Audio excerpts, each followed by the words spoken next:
حالك وحياتك قبل موتك أو كما قال رسول الله صلى الله عليه وسلم. صدق الله العظيم وصدق رسوله النبي الكريم ونحن على ذلك لمن الشاهدين والشاكرين والحمد لله رب العالمين. بزرگان محترم، تقریباً ایک جمعہ سے ایک مہینے سے کئی جمعوں سے آپ حضرات کے سامنے تاریخ کے اوراق کے سامنے رکھ کر یہودیوں کی حقیقت کو بیان کرنے کی کوشش کی گئی ہے، اور یہ بتایا گیا کہ بیت المقدس حقیقت میں یہ عربوں کا ہے، مسلمانوں کا ہے۔ اس کی وجہ بھی بتائی تھی اور یہ بھی بتایا تھا کہ مسلمان بیت المقدس کو اتنا اہمیت کیوں دیتے ہیں،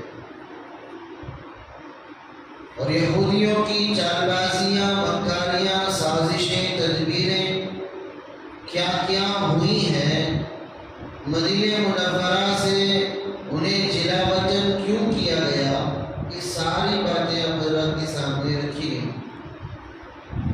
قرآن پاک میں اللہ رب العزت نے یہودیوں کی ذلت و رسوائی کو، ان پر اللہ کے لعنت اترنے کو، احادیث میں اللہ کے رسول صلی اللہ علیہ وسلم کے فرمودات کی روشنی میں یہودیوں کے ملعون ہونے کو، ان کی جلا وطنی کو بیان کیا گیا گزشتہ جمعہ۔ اللہ رب العزت نے ضربت علیہم الذلہ اینما ثقفوا کہا ہے، یعنی تم جہاں کہیں بھی رہو اللہ کی لعنت تم پر برستی رہے گی۔ یہ بنی اسرائیل کو اللہ نے کہا، اینما ثقفوا، تم جہاں بھی رہو، جس حال میں بھی رہو، تمہارے ان حالات کی اصل وجہ تمہارے خود اعمال ہیں، جس کی بنیاد پر تم پر اللہ کی لعنت برستی رہے گی۔ اور اللہ نے سورہ بنی اسرائیل میں بنی اسرائیل یہودیوں کے سلسلے میں یوں فرمایا، لَتُفْسِدُونَ فِي الْأَرْضِ مَرَّتَيْنِ، تم نے دو مرتبہ، یعنی قرآن کے نزول سے پہلے، محمد رسول اللہ صلی اللہ علیہ وسلم سے پہلے یہودیوں نے دو مرتبہ فلسطین میں آباد لیے، اور دونوں مرتبہ رسوا کر کے، ذلیل کر کے نکالے گئے۔ اسی کو اللہ نے بیان فرمایا، لَتُفْسِدُونَ فِي الْأَرْضِ مَرَّتَيْنِ، اس سرزمین میں تم دو مرتبہ فساد پھیلا چکے ہو۔ پہلی مرتبہ آباد ہوئے، اللہ کی نافرمانی کی، اللہ کے احکامات کو توڑا، نبیوں کو قتل کیا، طرح طرح کی سازشیں کی۔ اللہ نے ایک بادشاہ مقرر کیا، اگرچہ وہ بھی کافر تھا، لیکن وہ کافر اپنے کفر کے باوجود تم سے اچھا تھا۔ میرے بھائی کو عزو بساطات، مسلمان اتنا بدتر ہوتا ہے مسلمان ہوتے ہوئے کہ اس سے غیر اچھے محسوس ہوتے ہیں۔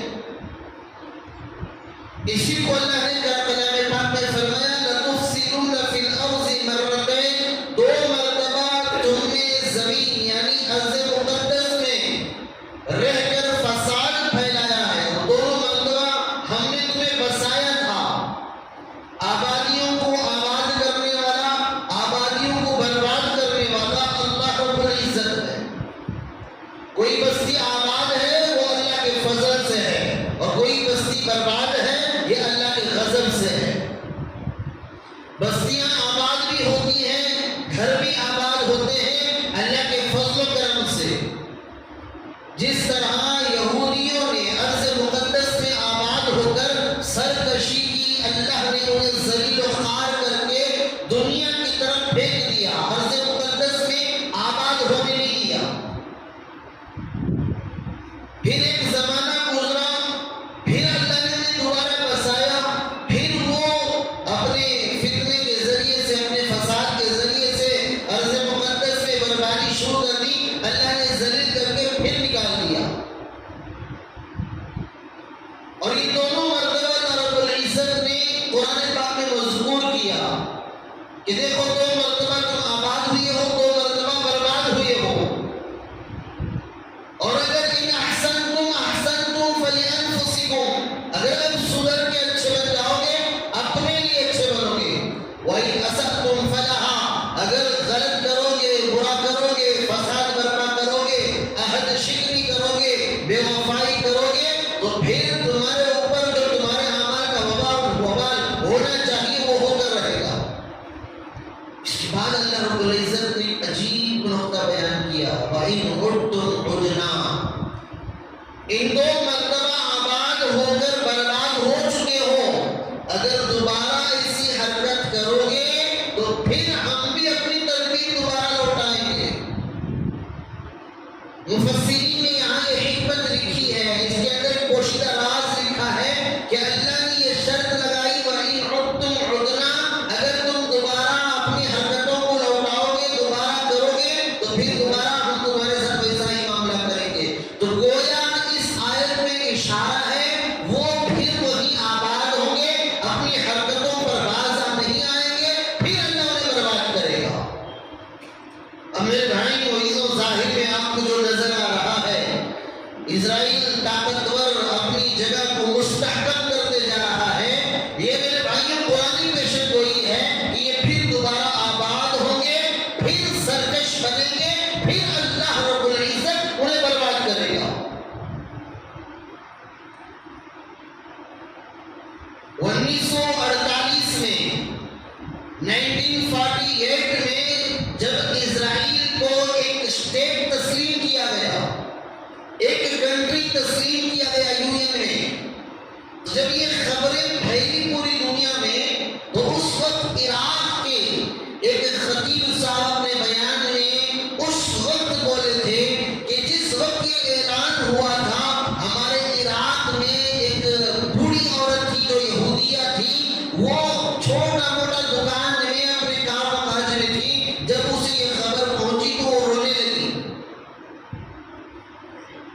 میرے بھائی موئیزوں، آس پاس کے لوگوں نے اسے پوچھا کہ جب سے فلسطین سے تم نکالے گئے ہو تقریباً 2000 سال گزر گئے، تمہیں فلسطین میں ٹھکانہ نہیں ملا، کوئی اپنا ملک نہیں بنا سکے۔ کتنے سال؟ پورے 2000 سال گزر گئے، اپنی کوئی سٹی، اپنا کوئی کنٹری نہیں بنا سکے۔ اب 2000 سال بعد یو این نے تسلیم کیا ہے کہ فلسطین اور اسرائیل یہ 2 اسٹیٹ ہیں۔ اب تو تمہیں ٹھکانہ مل گیا تو تمہیں تو خوش ہونا چاہیے۔ تو اس بڑھیا یہودیہ نے کہا کہ ہم نے اپنی روایتوں میں پڑھا ہے کہ ہماری آبادیاں صرف 3 مرتبہ قائم ہوں گی، 2 مرتبہ ہم آباد ہو چکے ہیں، اب یہ 3ری مرتبہ ہے، اب یہاں ہم نے اپنا ملک بنا لیا ہے۔ اس کا مطلب یہ ہے کہ اب یہ ہمارے آخری مرحلے ہیں۔ اور اس نے کہا کہ یہ اسرائیل جو حکومت ہوگی یہ 66 سال 66 ایئر تک یہ چلے گی، اس کے بعد پھر اس کی بربادی شروع ہو جائے گی۔ اب اس نے جو 66 ایئرز کہا ہے وہ قرآن و حدیث کی بات تو نہیں ہے، لیکن ہو سکتا ہے ان کی کتابوں میں ایسا ہو۔ اس بڑھیا نے یہ کہا کہ ہم 2 مرتبہ آباد ہو چکے ہیں، ابھی 3ری مرتبہ آباد ہو رہے ہیں، اور 3ری مرتبہ جب آباد ہوں گے، ہماری کتابوں میں، ہماری روایتوں میں ہمیں یہ بات ملتی ہے کہ یہ ہماری آخری آبادی ہوگی، اپنا ملک ہم آخری بار بنائیں گے، اس کے بعد دوبارہ ہمیں موقع نہیں ملے گا، اور پھر اس کے بعد تو ہماری بربادی شروع ہوگی۔ اور ٹھیک اسی طرح قرآن پاک کی آیت بھی کہتی ہے وَإِنْ عُدْتُمْ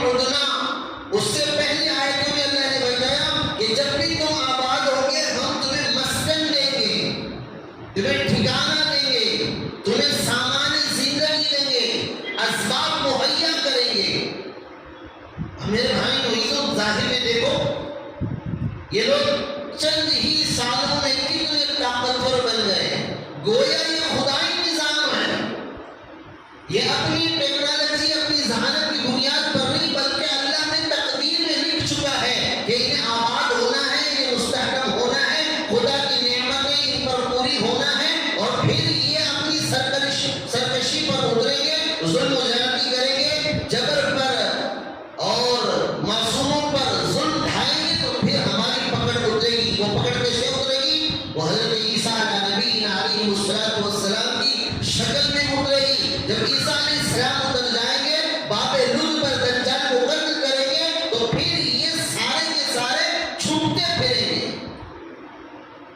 حتیٰ کہ حدیث میں آتا ہے کہ یہ لوگ دجال کے خاتمے کے بعد درختوں کے نیچے، پتھروں کے نیچے اور جہاں جہاں دیواروں کے نیچے اپنے آپ کو بچانے کی کوشش کریں گے. اور ان کی ظلم و بربریت کی داستان اتنی زبردست ہوگی کہ ہر مخلوق انسان ہی نہیں بلکہ اللہ کی پوری مخلوق ان سے بیزار ہو چکی ہوگی. حتیٰ کہ یہ دیوار کے نیچے چھپیں گے تو دیوار کہے گا، اے اللہ کے بندے، میرے نیچے یہودی ہے، پکڑ اسے ختم کر. درخت کے نیچے چھپے گا تو درخت کہے گا، دیوار کے پیچھے بچنے کی کوشش کرے گا، پتھروں کے پیچھے بچنے کی کوشش کرے گا. اللہ کے رسول صلی اللہ علیہ وسلم نے فرمایا، اللہ کی مخلوق مومن کو آواز دے گی کہ اے مومن، آؤ میرے پناہ میں، میرے پیچھے یہودی ہے، اس سے پکڑ اور جہنم واصل کر.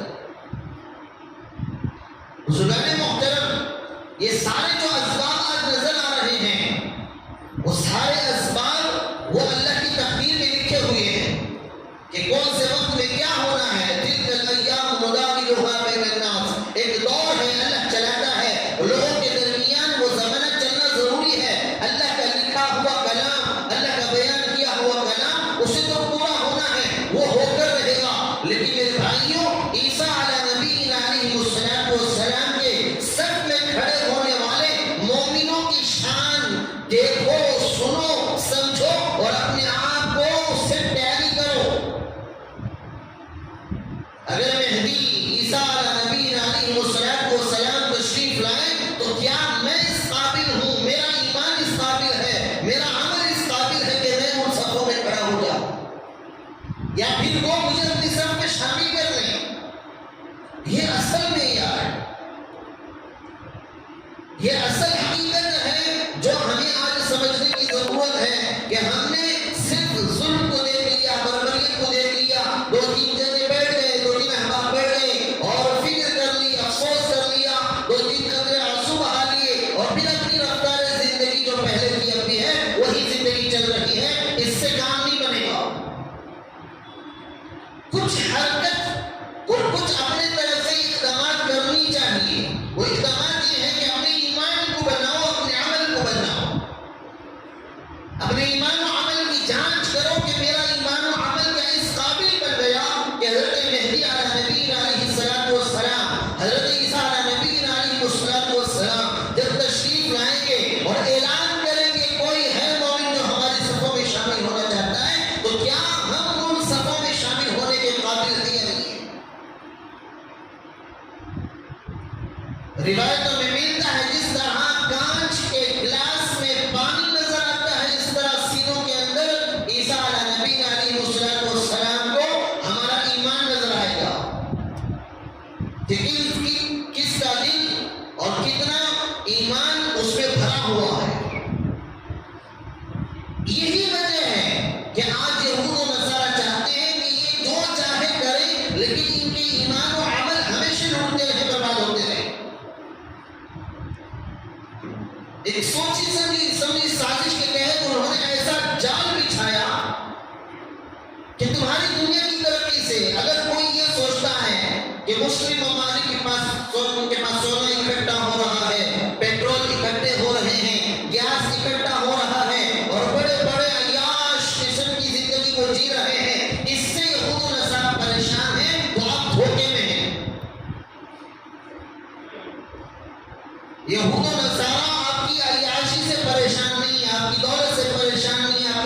وہ جانتے ہیں کہ جب تک ان کے پاس دولت ہے، ان کے پاس مسکنت ہے، ان کے پاس بڑے بڑے بنگلے ہیں، بڑی بڑی گاڑیاں ہیں اور بڑے بڑے شراب خانوں میں خاندان در خاندان بیٹھ کر شراب پیتے ہیں، جوا کھیلتے ہیں، تب تو یہ مطمئن ہیں کہ چلو ہم اپنی ترقی کی فکر کریں، یہ لوگ جب تک غفلت میں رہیں گے تب تک ہم ترقی کرتے رہیں گے۔ اور انہیں غفلت میں ڈالنے کے لیے وہ ساری چیزیں ہموار کر دو جو ایک آدمی عیاشی کے لیے بہت مشکل اٹھانا تھا، اسے آسان کر دیا۔ ایسے قانون بنائیں، ایسے رواج بنائیں کہ جس میں شریعت پر چلنا وہ مشکل ہو گیا اور عیاشی پر جینا آسان۔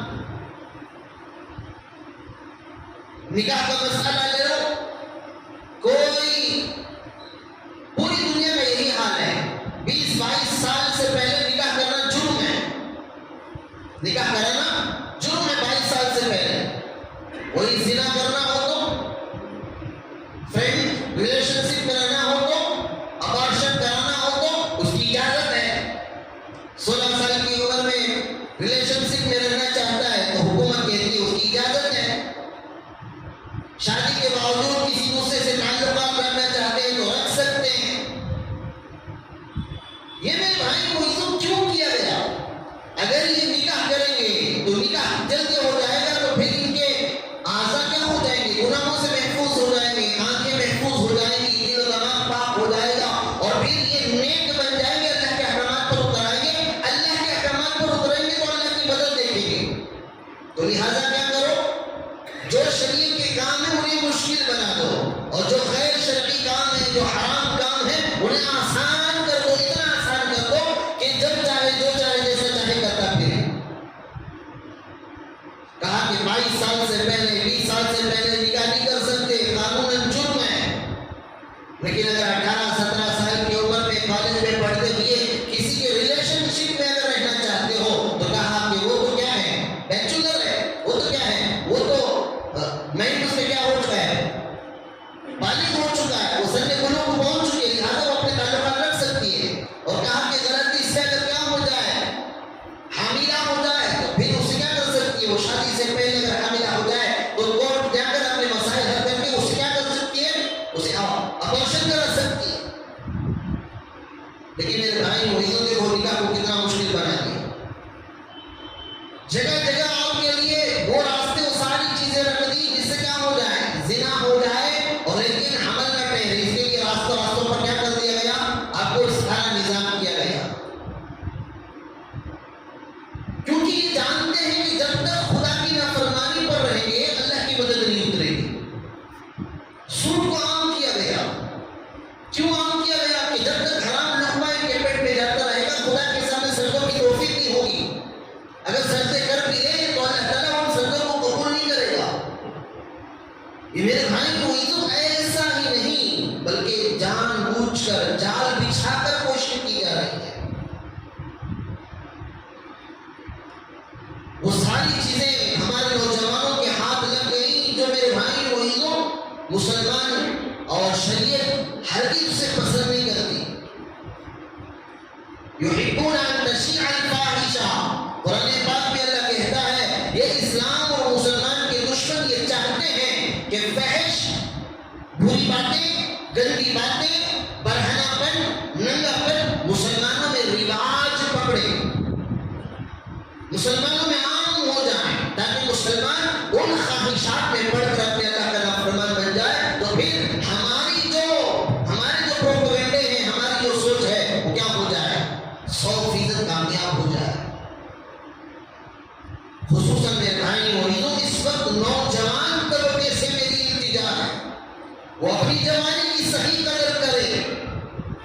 ایک زمانہ تھا بڑا بھائی کے سامنے چھوٹا بھائی سگریٹ نہیں پیتا تھا، یہ بڑے بھائی موجود ہیں۔ اب نوجوان ایسا ہو گیا کہ باپ کے سامنے سگریٹ سگاتا ہے۔ ایک زمانہ تھا کہ ماں کے سامنے کھڑے ہو کر بولنے کی طاقت نہیں تھی، باپ کے سامنے کھڑے ہو کر بولنے کی جرات نہیں ہوتی تھی۔ آج میرے بھائی نوجوان طبقہ اپنی وقت کی ملی ہوئی قوت کو، یہ جوانی کب ملتی ہے؟ بچپن کے بعد اور بڑھاپے سے پہلے دو کمزور دور کے درمیان کچھ وقت اللہ تعالیٰ دعوت دیتا ہے یہ سمجھانے کے لیے دیکھو اس سے پہلے بھی کمزور تھے، آگے بھی کمزور ہو جاؤ گے، لہٰذا اپنی جوانی کی صحیح قدر کرو۔ اس کے پیچھے حکمت ہے، اللہ نے بچپن دیا، بچپن میں ماں باپ کے محتاج، پھر بڑھا پایا تو اولاد کے محتاج، کیوں بنایا؟ تاکہ ان دونوں کے درمیان جو کمزور زمانہ ہے، ان دو کمزور زمانے کے درمیان جو طاقتور زمانہ ہے، اسے سوچ سمجھ کر کیا کرے، استعمال کرے۔ نوجوان طبقہ موبائل پر گیم کھیلتا ہوا، نوجوان طبقہ گٹکے کھاتا ہوا، نوجوان طبقہ زنا کرتا ہوا، نوجوان طبقہ نشہ کرتا ہوا، نوجوان طبقہ اپنے ماں باپ کی نافرمانی کرتا ہوا، نوجوان طبقہ بڑوں کی عزت نہ کرتا ہوا، نوجوان طبقہ اپنے چھوٹوں پر رحم نہ کرتا ہوا، نوجوان طبقہ اپنے علماء کا احترام نہ کرتا ہوا۔ ہر برائی جو آج میرے بھائیوں پھیلی ہوئی ہے وہ نوجوانوں کے درمیان میں ہے۔ کس برائی پر روشنی ڈالی جائے؟ یہود کی یہ سازش تھی، وہ 95% کامیاب ہو گیا اپنی سازش میں۔ دیندار نوجوان جو سمجھے جاتے ہیں ان کے اندر بھی یہودیت اور نصرانیت بھری ہوئی ہے، وہ دین پر چلنا چاہتے ہیں لیکن سہولت کے ساتھ، اور ایسے دین کو اختیار کرنا چاہتے ہیں جو سہولت مہیا کرے، ایسے دین کی طرف راغب ہیں جن کے دلوں کے اندر کیا ہے؟ اپنی منمانی، رب کی فرما برداری اپنی منمانی سے کی جائے۔ میرے بھائی وہیوں، خصوصاً اللہ کے نبی صلی اللہ علیہ وسلم نے ترغیب دی جوانی کے سلسلے میں، اغتنم خمسا قبل خمس، 5 چیزوں سے پہلے غنیمت سمجھو۔ سب سے پہلے فرمایا جوانی کو بڑھاپے سے پہلے،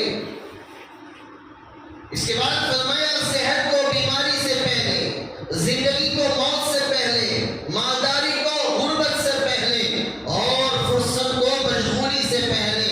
میرے بھائیوں یہ 5 چیزیں ہیں، ان 5 میں یہ جو باقی 4 ہیں ان میں امکان ہے کہ دوبارہ کیا ہو جائے، وہ چیزیں مل جائیں۔ مثال کے طور پر کوئی آدمی مالدار تھا، مالداری میں اس کی صحیح قدر نہیں کی، غریب ہو گیا، تو امکان ہے کہ دوبارہ میں اسے مالدار بنا دے۔ صحت مند تھا، اس کی صحت کی قدر نہیں کی، بیمار ہو گیا، تو امکان ہے کہ دوبارہ اسے اللہ صحت دے دے۔ فرصت میں تھا، اس نے غنیمت نہیں سمجھا، مشغول ہو گیا، تو ہو سکتا ہے اللہ تعالیٰ دوبارہ اسے فرصت دے دے۔ لیکن میرے بھائی معززوں، یہ جو پہلی چیز ہے جوانی، ایک مرتبہ چلی گئی پھر دوبارہ ہاتھ نہیں آئی، ایک مرتبہ ہاتھ سے نکل گئی پھر دوبارہ ہاتھ میں آنے کا اس کا امکان ہی نہیں، ناممکن ہے، محال ہے۔ لیکن میرے بھائی معززوں، نوجوان طبقے کی زندگیاں دیکھو، ماں باپ کی نافرمانی کرتے ہوئے، بڑوں کا احترام نہ کرتے ہوئے۔ ایک زمانہ تھا، ہم نے اپنے آنکھوں سے دیکھا کہ بڑا بھائی آ رہا ہے، چھوٹا بھائی سامنے بیٹھنے سے ڈرتا، کھڑا ہو جاتا، ماں باپ تو دور کی بات ہے، بڑے بھائی کے سامنے عزت و احترام سے بات کرتے، سوچتے کیا بولوں کیا نہ بولوں، غلطی ہے تب بھی مان لیتے، غلطی نہیں ہے تب بھی مان لیتے۔ لیکن آج میرے بھائیوں، نوجوان طبقہ اپنے ماں باپ کا نافرمان ہے۔ اسی کو حدیث میں فرمایا کہ قیامت کے قریب وہ ماں باپ خوش نصیب سمجھے جائیں گے جن کی اولاد ہی نہیں۔ بات سمجھ میں نہیں آ رہی؟ جن کی اولاد نہیں ہے انہیں دیکھ کر اولاد والے سمجھیں گے کہ یہ تو خوش نصیب ہے، انہیں اللہ نے اولاد ہی نہیں دی۔ ہم بدنصیب ہیں کہ ہمیں اللہ نے اولاد دے دی۔ آج وہی زمانے کے اندر ہم جی رہے ہیں، اولاد سے ماں باپ اتنے پریشان ہیں۔ اللہ حفاظت فرمائے، اللہ کے سامنے کھڑے ہو کر، اللہ کے سامنے رو کر کہہ رہے کہ اللہ مجھے اسی اولاد کی ضرورت نہیں تھی، تو نے کیوں دے دی؟ نوجوان طبقہ اپنی جوانی کی حفاظت کرے، یہ اصل سرمایہ ہے، امت کا اصل سرمایہ، اصل کیپٹل، اصل بھنڈوال وہ نوجوان طبقہ ہے۔ لیکن نوجوان طبقہ دین سے غفلت برتتا ہوا، اپنی منمانی، اپنی چاہت کی زندگی گزارتا ہوا نظر آتا ہے۔ اللہ کے رسول صلی اللہ علیہ وسلم نے فرمایا قیامت کے دن یظلھم اللہ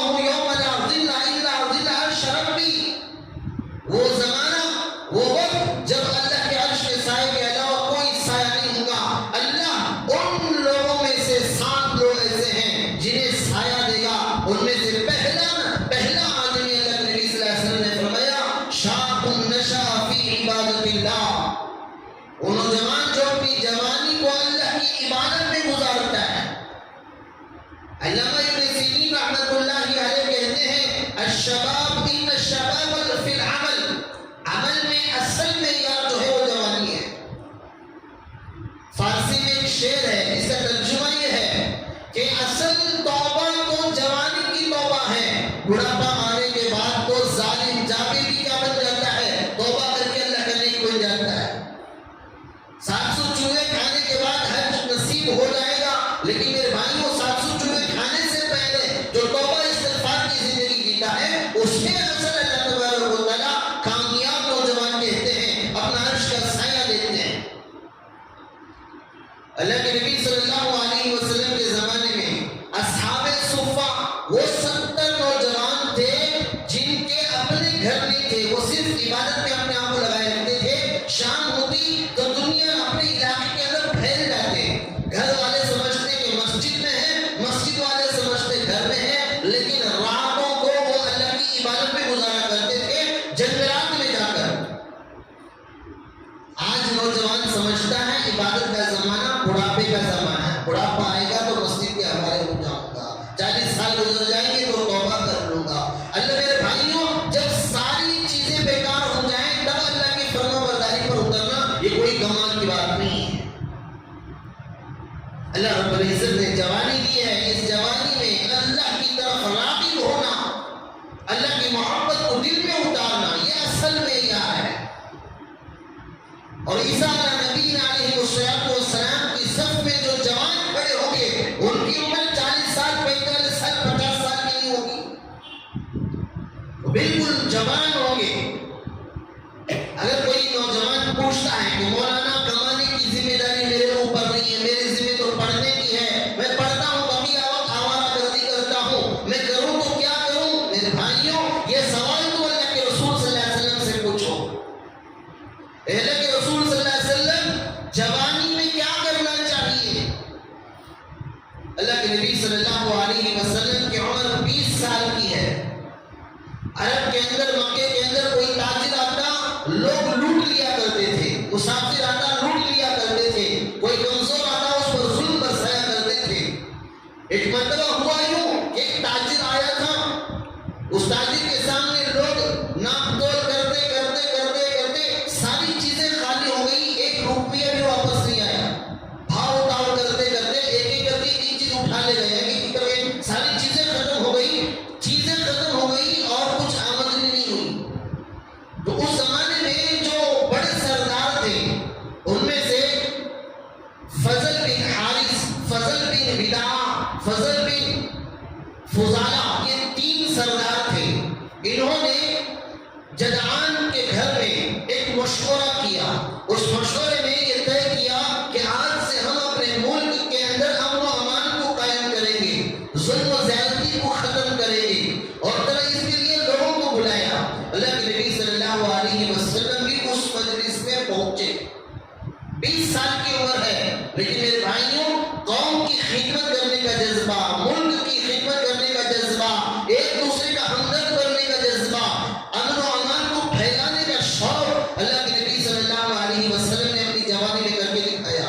اور نبوت کے بعد بھی کہا کرتے تھے کہ زمانے جاہلیت میں جتنے کام ہوئے ان سارے کاموں میں سب سے پسندیدہ کام مجھے وہ مشورہ تھا۔ اگر آج بھی یعنی نبوت کے زمانے میں مجھے کوئی بلائے تو میں بغیر کسی لحاظ کے، یعنی فلاں قبیلے کا ہے، فلاں خاندان کا ہے، فلاں علاقے کا ہے، اس کا کوئی لحاظ کے بغیر میں وہاں پہنچوں گا، اس مجلس میں اپنے آپ کو بٹھاؤں گا۔ اس وقت قوم کی قیادت کی ضرورت ہے، قوم کی خدمت کی ضرورت ہے۔ کتنے میرے بھائیوں مسلمان علاقے ہیں، مسلمان طبقے ہیں، مسلمان محلے ہیں جن کے پاس ضرورت ہے کام کرنے کی، لیکن کوئی نوجوان اپنے آپ کو ذمہ دار سمجھتا ہی نہیں، کوئی سمجھتا نہیں کہ ہم کیا کر، کوئی سمجھتا نہیں کہ میں کچھ کر سکتا ہوں، بلکہ سب کا یہ خیال ہے کہ میں کیا کر سکتا ہوں، میں تو صرف آوارہ گردی کروں گا، میں تو صرف گھوموں گا پھروں گا، چائے کی دکانوں پر گیم کھیلتے ہوئے، بیڑی پھونکتے ہوئے اور نشہ کرتے ہوئے نظر آئیں گے۔ میرے بھائیوں اللہ کے نبی صلی اللہ علیہ وسلم کی عمر 20 سال کی ہے، لیکن پہنچے کہاں ہیں؟ پورے ملک کے نظام کے سلسلے میں فکر کرنے کے لیے کہ کیسے ہمارے علاقے میں امن و امان قائم ہو جائے۔ کوئی مسافر آتا ہے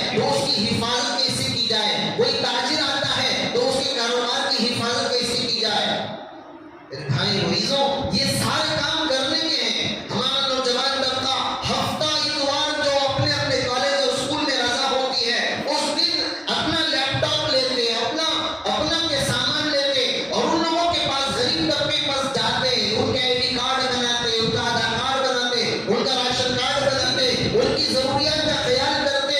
یا پھر نوجوان طبقہ مل کر یہ فکر کرتا کہ کس طریقے سے یہ ہمارے مسلمان کو اتنی بے حس قوم کیوں ہے پتہ ہے, اتنی بے حس. ابھی کل کیا ہوا, کہیں سے کتے پکڑ کر لا کر ہمارے محلے میں چھوڑے جا رہے ہیں.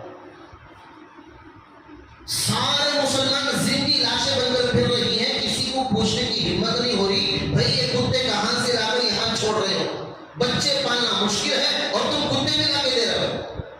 اتنی مہنگائی کے بچے پالے نہیں جا رہے, اب دوسرے محلوں کے کتے بھی چھوڑ رہے ہو. کسی کو پوچھنے کی ہمت نہیں. چلو کوئی نہیں پوچھا, میں کھڑا ہو گیا, میں سوال کر رہا ہوں بھائی یہ کتے کہاں کے ہیں, یہاں کیوں لا کے چھوڑ رہے ہو, اس کی اجازت تمہیں کس نے دی, جاؤ کہیں اور محلے میں جا کر چھوڑو. لیکن کوئی ایک بھی آ کر ساتھ نہیں کھڑا ہو رہا. یہ کیا بے حسی کی زندگی ہے.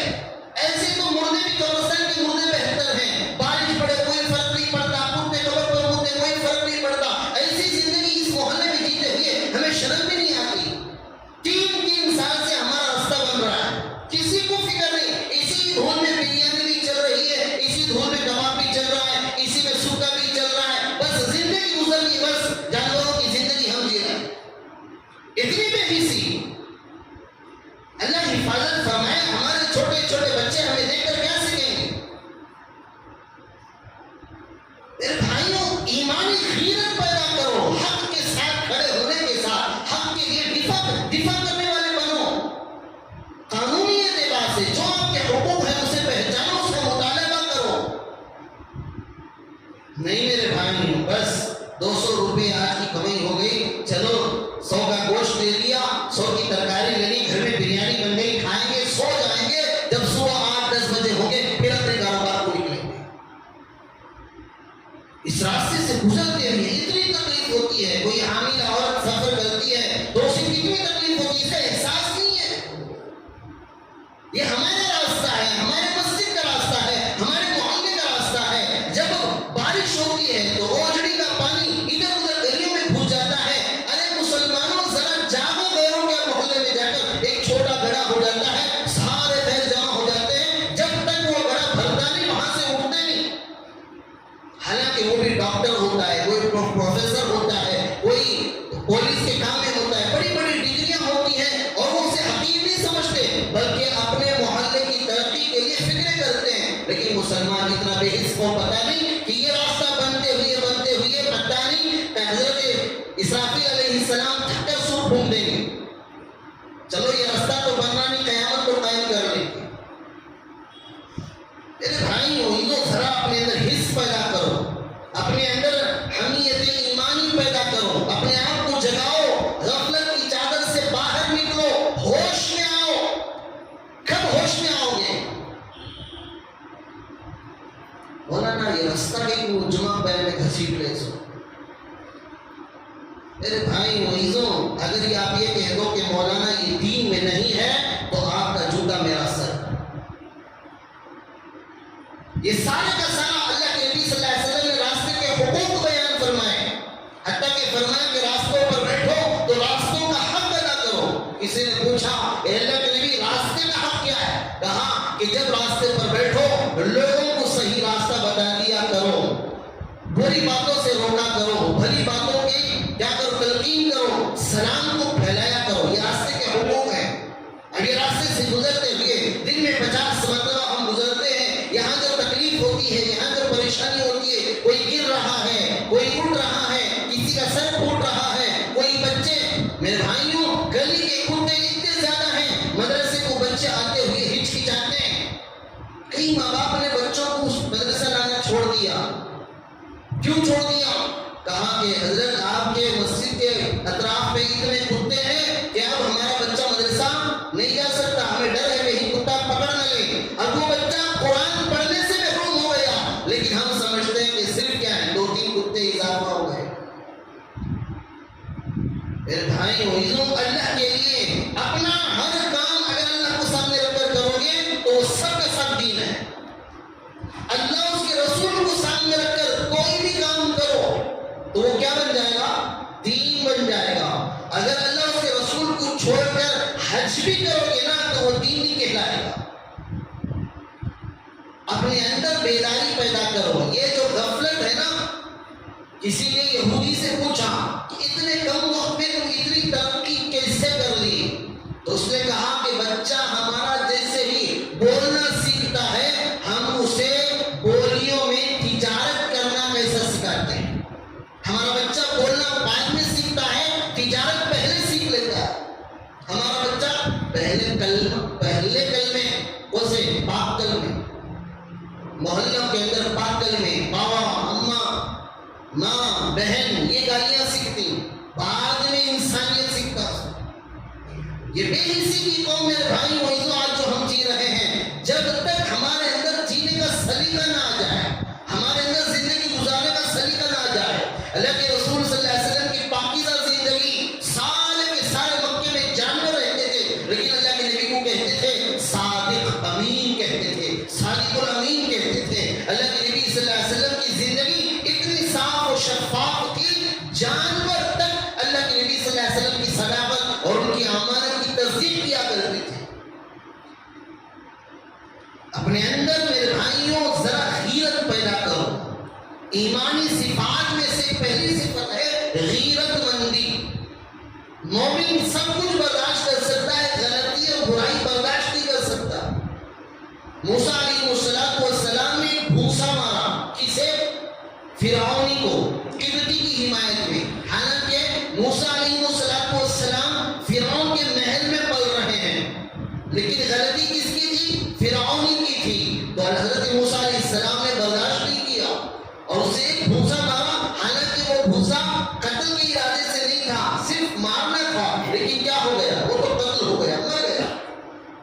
کیوں؟ اس لیے کہ موسیٰ علیہ السلام کو ضرورت نہیں تھی فرعونی اور قبطی کے درمیان جانے کی. لیکن جہاں غلط ہو رہا ہے، جہاں ظلم ہو رہا ہے، جہاں سراسر ناانصافی ہو رہی ہے، اسے برداشت کر ہی نہیں سکتا مومن. اگر میں ان ساری بے مروتی چیزوں کو، بے حیائی چیزوں کو، ناانصافی چیزوں کو گھولتے پیتے جا رہا ہوں تو کہیں نہ کہیں میرا ایمان مرا ہوا ہے. میرے بھائی وعیزوں، یہودیوں کی جو چال تھی کہ انہیں خدا کے احکامات سے ہٹا کر، نبی کے طریقے سے ہٹا کر ان کی اپنی منمانی زندگی پر گزارنے انہیں موقع دیا جائے. اگر انہیں عیاشی کرنے کے لیے، فحاشی کرنے کے لیے سہولتیں نہ ہوں تو لون کے نام پر، سود کے نام پر، اور میرے بھائیوں طرح طرح کے سود کے نام بدل کر کیا کیا گیا؟ اسے دیا گیا تاکہ یہ لوگ ہمارے پیسے بھی لیں، عیاشی بھی کریں اور ہمیں نفع میں لوٹائیں بھی. آج کے زمانے میں کون 1 لاکھ 2 لاکھ دیتا ہے؟ لیکن جاؤ سنگے والے کو پکڑ لاؤ، کہتا ہے کہ 1 لاکھ چاہیے، کہتا ہے کہ 1.5 لاکھ دیں گے. کیوں دے گا؟ اس معلوم ہے کہ جب تک یہ 1.5 لاکھ لے گا، عیاشی کرے گا، ہمارے جال میں پھنسا رہے گا. اب کوئی آدمی ان چیزوں سے ہوشیار ہو کر سود سے بچنا چاہے، وہ کہے کہ ہمیں دیکھو بھی ہماری شریعت میں سود حرام ہے، لہٰذا ہم تمہارے جتنے پیسے ہیں وہ سارے ہم کلیئر کر دیں گے، اس سے نکلنا چاہتے ہیں تو وہ آفر کرتا ہے کہ بھائی آپ گزشتہ بار 1.5 لاکھ لیے تھے، اب 2 لاکھ دیں گے. نہیں کیا، وہ آفر کرے گا. کیا سنگے؟ گاڑی کے لیے سنگا، اور مکان بننے کے لیے سنگا، بچے کی پڑھائی کے لیے سنگا، حتیٰ کہ موبائل خریدنے کے لیے سنگا دیا جا رہا ہے. کیوں؟ معلوم ہے کہ جب تک انہیں سود کے دائرے میں پھنسائے رکھو یہ ترقی نہیں کریں گے، نہ دین میں ترقی کریں گے نہ دنیا میں ترقی کریں گے. لیکن میرے بھائی وعیزوں، اللہ تبارک و تعالیٰ ایک جماعت قائم کرے گا. اللہ کے نبی صلی اللہ علیہ وسلم نے فرمایا لا یزال طائفۃ من امتی، میری امت کا ایک طبقہ ہمیشہ قیامت تک ایسا رہے گا جو ان ظالموں اور جابروں کے خلاف لڑتا رہے گا، مقابلہ کرتا رہے گا، ان سے اللہ کے حکم کو پورا کرتا رہے گا. وہ ایک جماعت قائم ہے اور وہ جماعت لڑتی رہے گی، مقابلہ کرتی رہے گی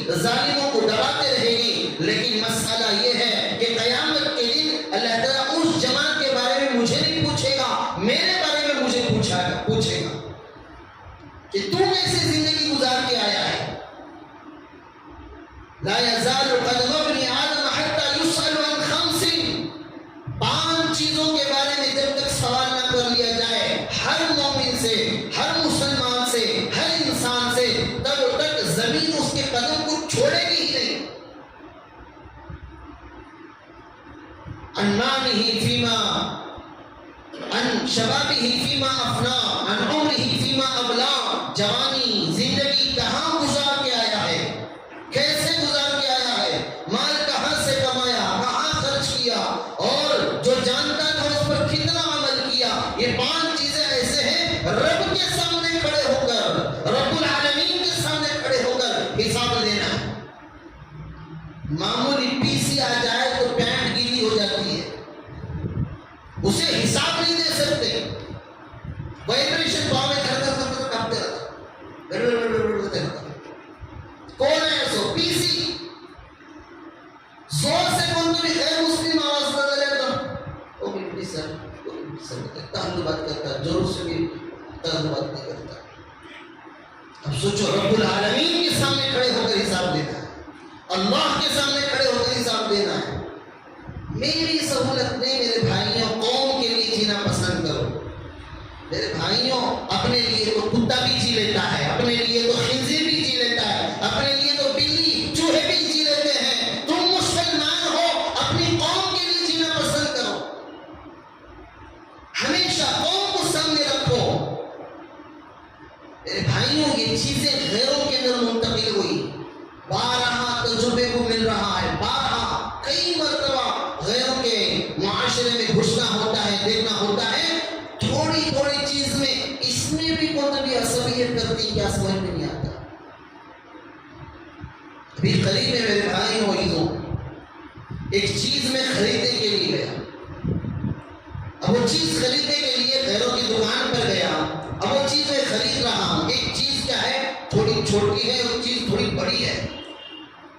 اب وہ چیز جب میں خریدنے کے لیے گیا تو اس نے مجھے روک دیا. جو بڑی بڑی چیزیں ہیں وہ اسے دے دیا، جو ہمارے گھر دوسرا بھائی ہے اسے دے دیا، اور مجھے چھوٹی چھوٹی سی چیزیں دی.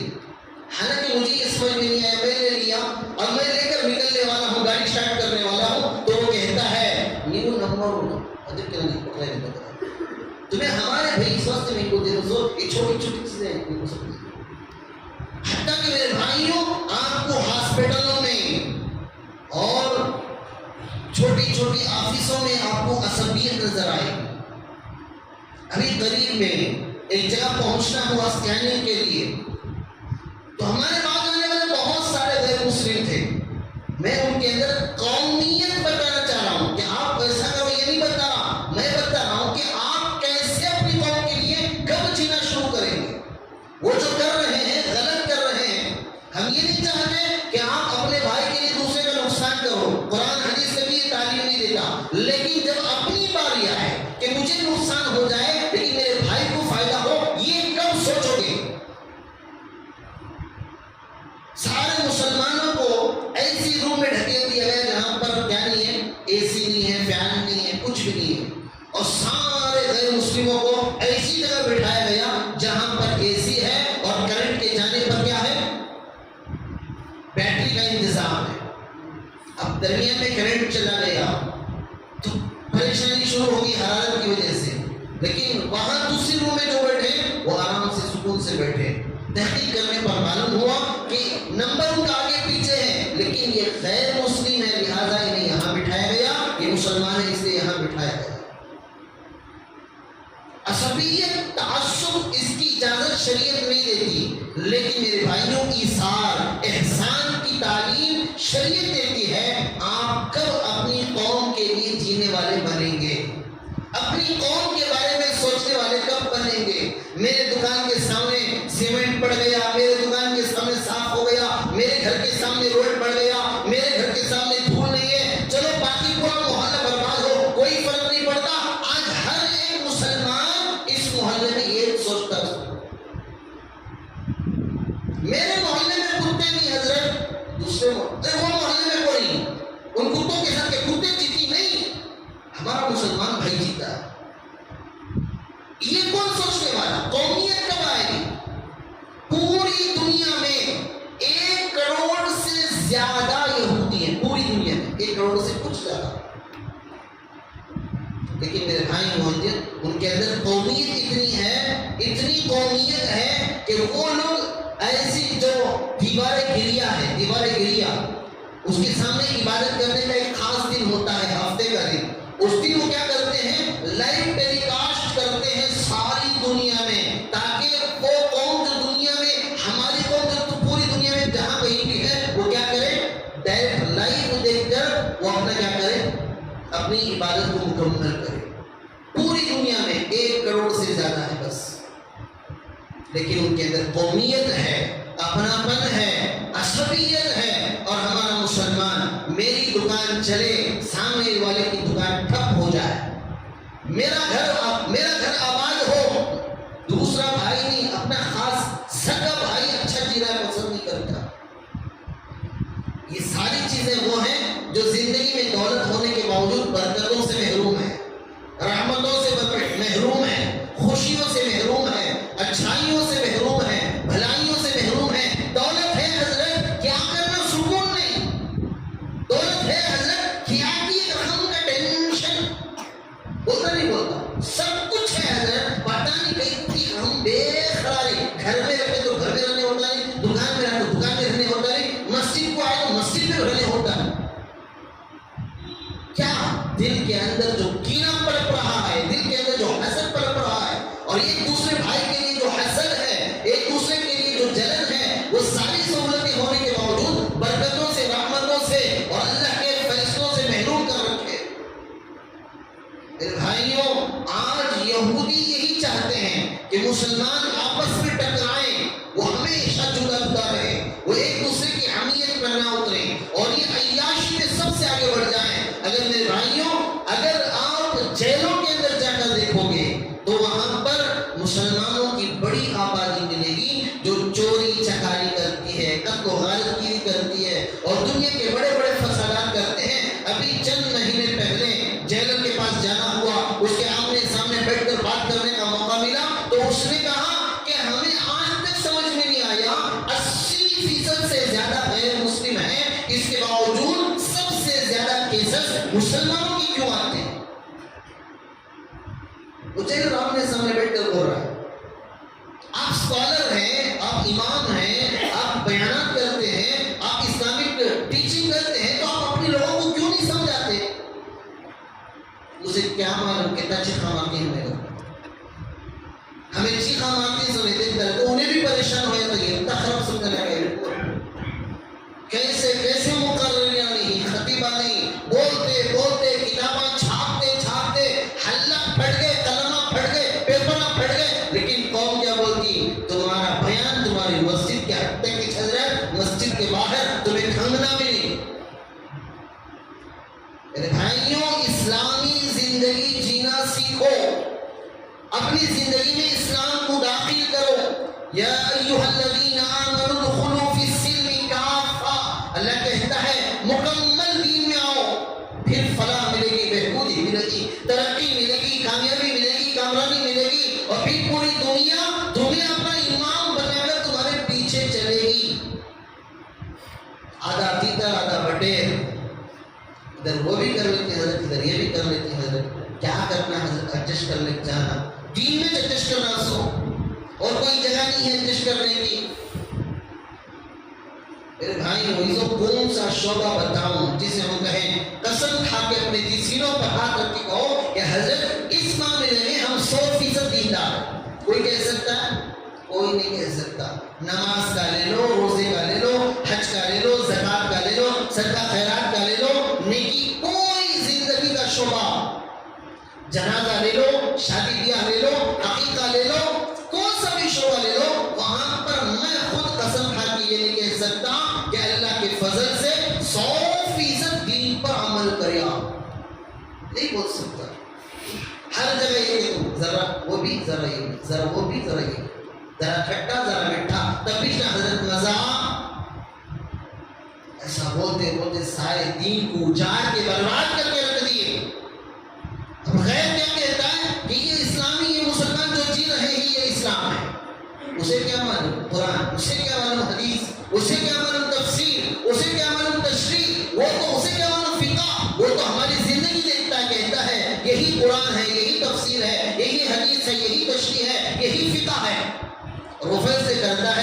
یہ مسلمان جو آج جی رہا ہے یہی قرآن ہے. اور پھر میرے بھائیوں دین کے دشمنوں کو آسان ہو جاتا ہے کہ دیکھو دین اسلام ایسا ہے تو کوئی ہے اپنانے والا. کہتے ہیں دین اسلام یہ کیا نہیں کہیں ہمارا دین کتنا بہتر ہے. صحابہ دین پھیلائے نمازیں پڑھ کر نہیں تجارت کر کے. ملک چین کے اندر مسلمانوں کی بڑی آبادی متاثر ہوئی کس سے؟ یہ جو آپ کا انڈونیشیا ہے, انڈونیشیا میں جو دین کیسے پھیلا, ایک صحابی تجارت کیے, ان کی تجارت کو دیکھ کر پورا انڈونیشیا مسلمان ہو گیا. وہاں پر رکعت بعد کی نماز نہیں پڑھی, بیان نہیں کیے. یہ بیان تو ہمارے درمیان غیروں کے درمیان بیان نہیں چلتے, غیروں کے درمیان پریکٹیکل دین چلتا ہے. اپنا دین نماز روزہ حج زکات غیروں کے سامنے نہیں بتاؤ, اپنے اخلاق اپنا معاشرہ اپنا معاملہ کر کے دکھاؤ. اب میرے بھائی کو ذرا دیکھو, یہ تمہارے محلے میں کون تو آپ کو خیر رہتا ہے کہ بھائی نہیں رہتا, بلکہ آپ کی شناخت ہو گئی ہے. آنکھیں بند کر لے کو گلی سے گزرو, جس گلی سے بدبو آئے وہ مسلمانوں کا محلہ. جس گلی میں بچے گالی گلوچ کریں وہ مسلمانوں کا محلہ. جس محلے میں خوب ڈی جے بجائے, ارے اللہ کے بندوں غیر جنہیں گانا سننا ان کے یہاں عبادت ہے وہ اتنا گانا نہیں سنتے, جتنا گانا حرام ہے یہ بول کر ہم لوگ سنتے نہیں سنتے.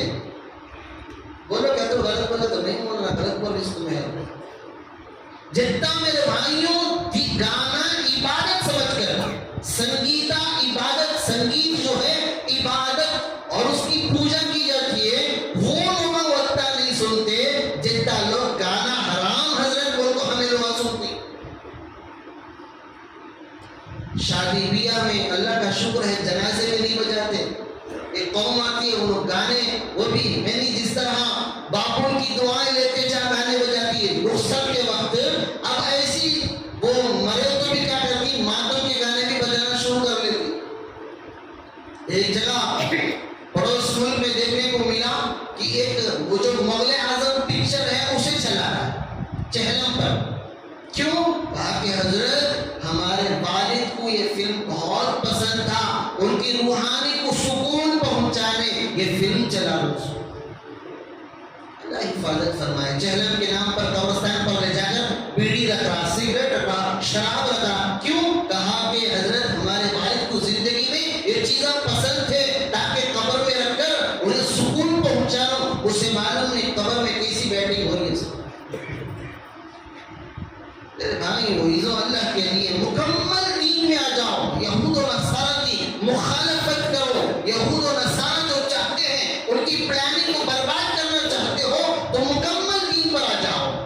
شرعی لباس, چہرے پر داڑھی.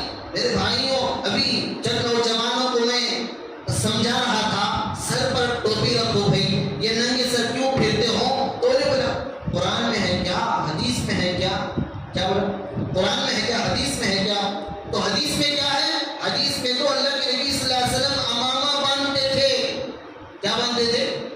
اللہ کے نبی صلی اللہ علیہ وسلم امامہ باندھتے تھے. تیرے اوپر معمولی 10 گرام کی ٹوپی نہیں سہا سکتا تو اتنی بڑی امامہ بن لے پھرتا کہ بھائی حدیث میں امامہ ہے تو حدیث کے مطابق امامہ تو بننا چاہیے نا. اب جب تو انکار کرتا ہے کہ ٹوپی حدیث میں نہیں ہے, قرآن میں نہیں ہے, تو پھر حدیث میں کیا ہے؟ حدیث میں امامہ ہے. تو حدیث میں امامہ جب ہے تو امامہ باندھ. میرے بھائی وہ اصل کیا ہے؟ سر کو چھپانا ہے. اصل کیا ہے؟ سر کو چھپانا, سر ننگا نہیں رکھنا. اب یہ ٹوپی سے بھی ہو جاتا, امامہ سے بھی ہو جاتا. ابھی نے کیا کر رہا, سر کو چھپانے کے بجائے حدیث میں امامہ پہننا سو کو اللہ کے سامنے کھڑے ہو کر ننگا سر کھڑا ہو رہا. اللہ کے سامنے ننگا سر کھڑا ہو رہا. اب کیا اسے دلیل کیا دینا؟ حدیث میں ہے کیا, سنت کیا؟ اللہ حفاظت فرمائے. میرے بھائیوں اللہ کے نبی صلی اللہ علیہ وسلم اپنی پوری زندگی سوائے احرام کے اور سونے کے علاوہ, ان دو وقتوں کے علاوہ کبھی بھی اپنے سر کو ننگا نہیں رکھے. بغیر ٹوپی کے نہیں رہے, بغیر امامہ کے نہیں رہے. جب تجھے ٹوپی سے تکلیف ہے حدیث کے مطابق سر پر امامہ باندھ.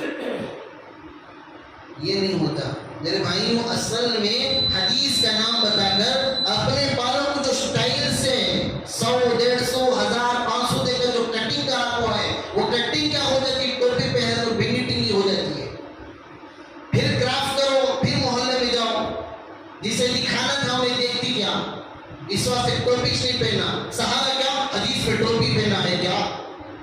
میرے بھائی معززوں، جب دین پر چلنے کی بات آتی ہے، حدیث رسول اور قرآن کی بات کرتے ہو، جب حرام کاری کرتے ہو تب قرآن و حدیث کو کہاں سے لاتے ہو؟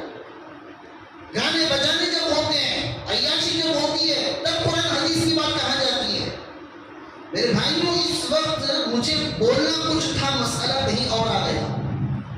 اصل میں اس وقت نوجوانوں کی بڑی فکر ہے کہ نوجوان کیوں اتنا اپنے وقت کو برباد کر رہا ہے، صلاحیتوں کو برباد کر رہا ہے، اپنے اوقات کو برباد کر رہا ہے۔ وہ کیا سمجھتا ہے کہ جوانی میں اس طرح گزاروں گا تو جوانی برقرار رہے گی؟ نہیں میرے بھائیوں، لیت الشباب یعود، ہر بوڑھے کا یہ جملہ ہے کہ کاش مجھے جوانی مل جائے، میں وہ کر گزروں جو کرنا چاہتا تھا، نہیں کر سکا۔